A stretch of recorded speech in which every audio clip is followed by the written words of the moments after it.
When tomorrow starts without me, and I'm not there to see, if the sun should rise and find your eyes all filled with tears for me, I wish so much you wouldn't cry the way you did today, while thinking of the many things we didn't get to say.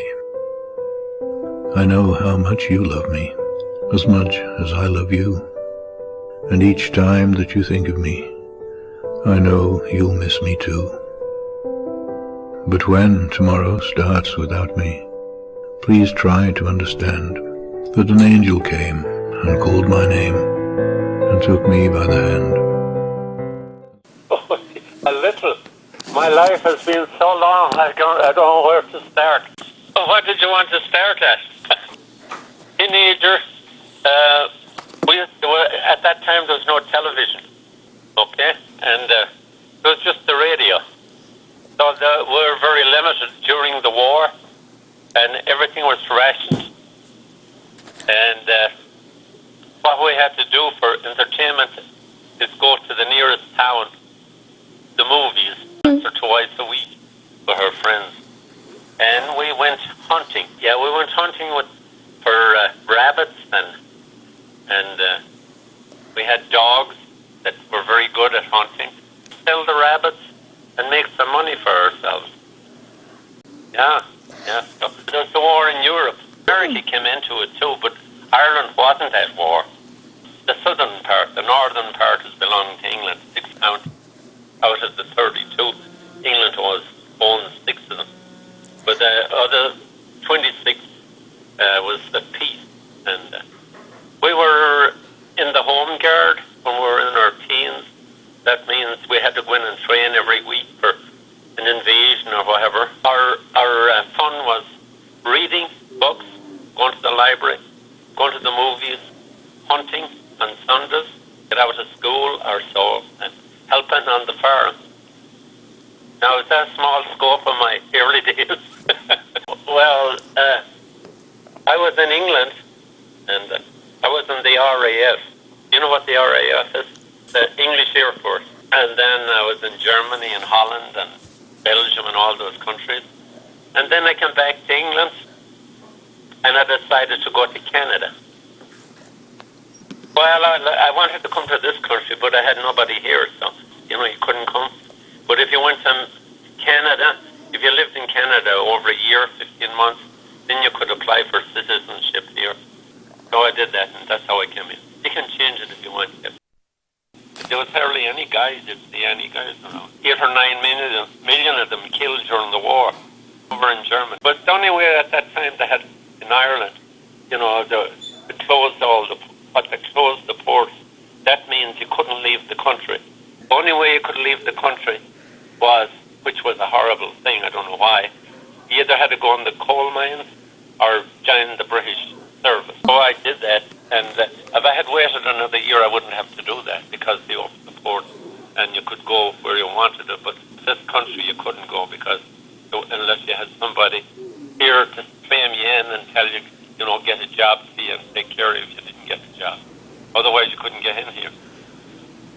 It's not like crossing the Rio Grande. Yeah, I did. I nearly went to my friend in the Air Force. He had a brother in Cape Town, or close to it, and he going to go out there after when we got out of the service, and so he lived in Galway, and he used to pass my house on the bus going to Dublin Union. So I'd get the bus to Dublin when I'd be going back. So afterwards, I was going back to England just to work for a while before I went to Canada. And he was supposed to be on the bus, and I was supposed to go back to England and would work there for a few months and then go to South Africa. But he wasn't on the bus. He missed the bus, and I never heard from him since. I don't know. He gone out to South Africa with him, I guess. Maybe he went straight out there and didn't bother working in England for anything. But if he had been on the bus, I'd probably have wound up in South Africa. So, because that's the worst crime there now in the world in Cape Town. I was born in the county Roscommon. Yeah, that's on the south side, that's right. Yeah, everything good comes from the south. My mother-in-law used to say nothing good ever came from the north. People would say. So when I said that, when I got married to a lady from the north of Ireland, Catholic, she was. So I said that nothing ever good come from the north. So I got in trouble a couple of times. Full of Orangemen, and they hate the Catholics. They're Protestants, and they hate the Catholics. I'd say the construction business. I moved from one house to the other like 5 times. I had 5 different homes. Well, I had 2 at a time. They were all in Chicago, in the suburbs, in Chicago or the suburbs. I just bought one, and then I moved and bought another one, and then I moved and bought another one. Then I moved and bought another one, and so on. And the boys and girls were with me. We lived in Chicago. We lived in Cicero.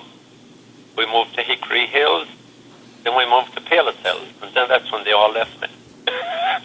And then I moved back to Hickory Hills, and then I moved back again to Palisades. So it's a cap like yours. So then I came here, and then I met this lady from Fermanagh and got married with 4 kids, and they were very bold and small. No. He was the black sheep of the family. Oh, yeah. He's the prodigal son. Anything else you want to know about my life? I forget a lot of it. I was a planeur. I started my own business in this country.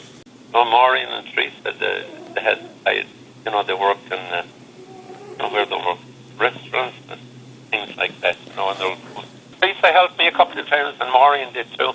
They wanted to go out and do it. They really wanted.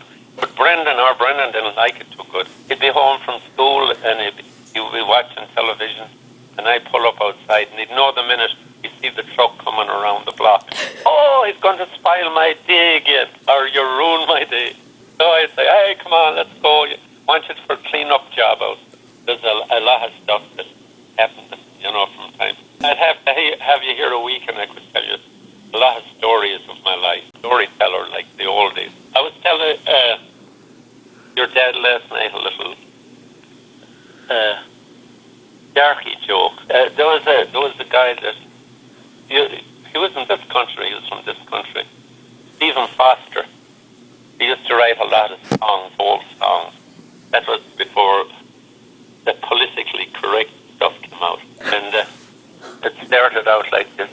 There was an old darky, and they called him Uncle Ned, and he had no hair on the top of his head, the place the whole lot to grow. Little things like that. Your mom wouldn't like that. That's not politically correct. We're going over to, in a little while, we're going over by Vinnie and Margaret to see the baby. He's a new house. Oh, the Saoirse. Yeah, well, freedom or strength or something like that. So we had a nice little party last night. Margaret and Vinnie and Maureen and Brendan and then you don't know Terry and Jean. So I have some little stuff and send them back. Irish tea cookies. I got some of them. You can have some tea and me. Just like to read, and I go for my walks every day.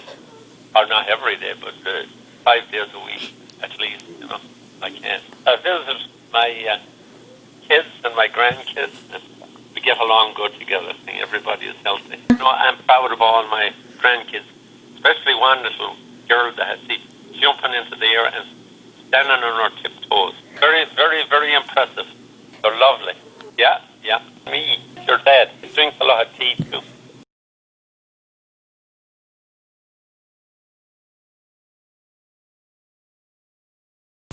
Family comes before even health.